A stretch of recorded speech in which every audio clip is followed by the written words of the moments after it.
Hi everyone, I'm Deputy Mayor Amanda Spencer-Teo and I'm here with all the highlights from the March Ordinary Council meeting. Firstly, Council made a decision on 3 items that were presented by residents at the annual general meeting of electors back in January of this year. These items included the consideration of a new pedestrian path on Leslie Street in Cannington, the termination of a telecommunications tower proposed at Queen's Park, and finally the review of the city's path network accessibility. After further review, Council decided on supporting the new pedestrian path on Leslie Street and a review of the city's path network accessibility, including both items as part of the 24-25 annual budget process. Council, however, did not support the motion relating to the termination of the telecommunications tower proposed at Queen's Park due to the valid development approval and the lease from the city, as well as previous endorsement by Council. An item regarding the establishment of the Bentley redevelopment area was also endorsed by Council at the meeting. This will allow the state government to develop and implement a new planning framework for the site. The city, along with the wider community, will be able to comment on planning documents, including a new master plan and design guidelines in the future. Also at this month's meeting, Council endorsed a tender relating to weed control services within the city, allowing for improved management of sports fields, nature areas and city verges. With the endorsement of the tender, the city will be able to utilise a variety of methods to deliver safe weed control services across the city, as well as provide the highest quality service possible to the community.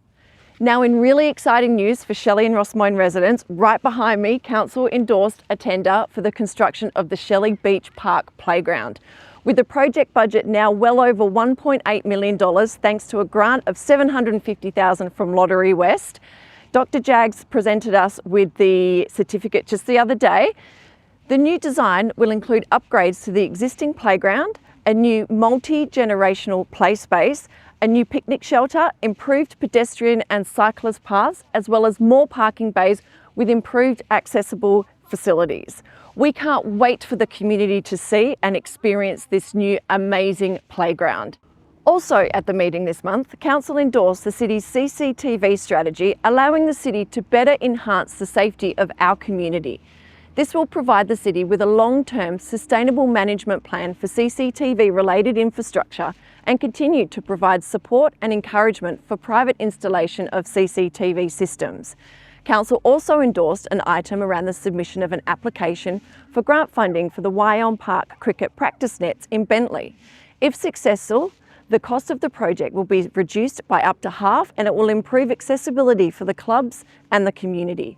Finally, 2 notices of motions were brought forward by myself and Councillor Ben Kunza around the review of advertising fees and charges for digital infrastructure in the city and addressing graffiti issues across Canning. Both motions were endorsed by Council and will allow the city to conduct a further review of advertising fees and charges at Wellback, Cannington Leisureplex and the Riverton Leisureplex, with a recommendation being made in addition for a reduced rate for those community groups and not-for-profit organisations within the City of Canning. The city's anti-graffiti program will also have a review conducted, with results of that review to be reported to Council at a later date. Well, that's it from me today, everyone. And if you would like more information on any of the key decisions and outcomes from this month's Council meeting, please visit the Agendas and Minutes section of our website. Thank you.